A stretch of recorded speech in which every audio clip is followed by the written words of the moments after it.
Hey guys, welcome back into my channel. I'm Meditation Meg. It's so great to see you all. In this video, I wanted to just do a couple quick tips on meditation for beginners. I've been trying to employ these myself because things have changed over these last couple years. And I think that we all have different moments that we've sunk into a practice or a ritual, and other times when we need to sort of tweak that. So first, number one tip is find a space in your home or in your office or in your garage or somewhere that is yours that you can continuously go to. I will admit, for me lately, it's been, and when I wake up in the morning, I'd lay down in bed and usually do a guided meditation, but I'm going to hopefully start again an evening meditation on this chair right here or on my yoga mat on the floor. But it's really intrinsic into cultivating that relationship with ourselves to know that there's a spot waiting for you. It's almost like the angels are calling you over and just welcoming you, like, hey, it's time for meditation. And better yet, if you have any sort of like incense or Palo Santo or whatever ritual you like to make kind of that feeling of breathing and sort of having like really essentially an energetic healing moment, it all adds up to something so nice. I have a lot of foliage and greenery in my place. So I always love to, just even knowing when I wake up from my meditation and open my eyes, there's always going to be natural foliage, and that makes me feel so grounded. So whether it is incense or a flower vase that's next to your bed, these little things add to our experience, and also mostly they make it your own.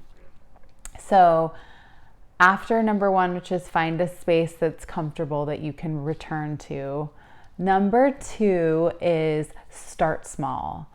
So I know I've done this in my past. We set out and, we want to learn a new skill or adopt some kind of new attitude, and we just try to go all out right from the beginning. Well, I think it's really intimidating, especially for people that don't have necessarily a yogic background or a practice that's cultivated over years and years. Like, I think of myself, for example, and I'm a yoga teacher. I've gotten my 200-hour certification, and for probably the last 6 years, minus the last 3, so for about 3 or 4 solid years, I was doing a really, really pretty dedicated practice almost daily. So it was easier for me to drop in because our bodies get used to it and we get into a habit.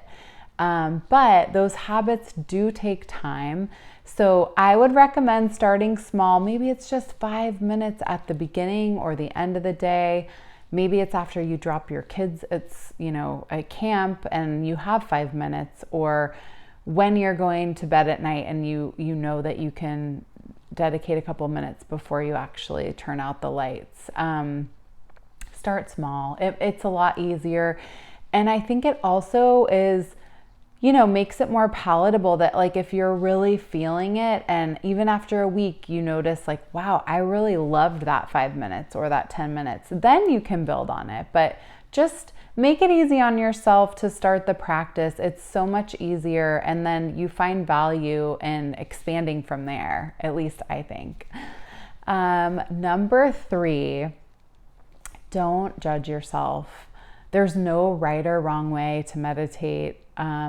I think it's such a travesty. The yoga and meditation industry has this really specific sort of facade, if you will, and we see it all on social media. That is not meditation. Meditation is your practice with yourself. It's the inner work that we do to foster our own intuition, to clear and cleanse the mind, and also to just strengthen our inner resources. And there's no way that anybody's meditation practice could be compared to anyone else's. It's really a personal thing. And I always tell people, it's like a muscle that you strengthen, and you have to just slowly develop it over time. And then you start to crave it, right? You start to really honor it. And those minutes become so pivotal.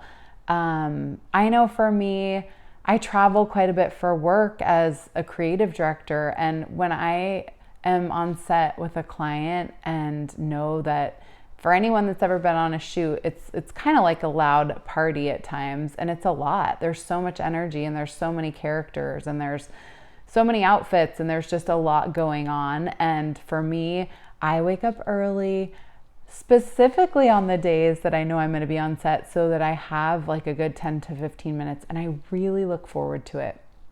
It almost like sets up the day with a tone of a fresh start.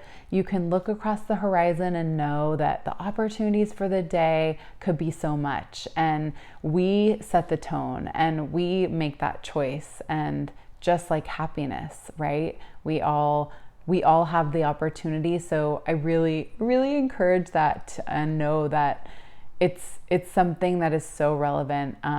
And just like anything else, there's no comparison, and we're not perfect. And some days you're not going to really enjoy it, like especially as you're starting out. But I promise if you stick with it, the inner peace that you begin to feel will outweigh anything. And it's just really cool to see that inner transformation. So those are my like biggest quick tips for meditation for beginners. And if you have any questions or you would love any advice on just your own practice or struggles, like feel free to drop me a line or let me know in the comments below, like what's helped you or what hasn't. Again, we're all living, breathing, evolving people, and it's not a one size fits all approach. So take pride in knowing yourself and trust that you are doing the best that you can. I know that I always tell myself that. And on that note, I'm really excited because I'm actually breathing new life into my memory of the practice that I do. And I think I'm due for a little retouching that. So anyway, love to hear your thoughts and happy meditating. I will see you soon for another one. And feel free to like, share, and subscribe, and let me know your comments. I'm always an open book, and you can email me as well. Okay, be well. Oh, and don't forget to breathe. Bye.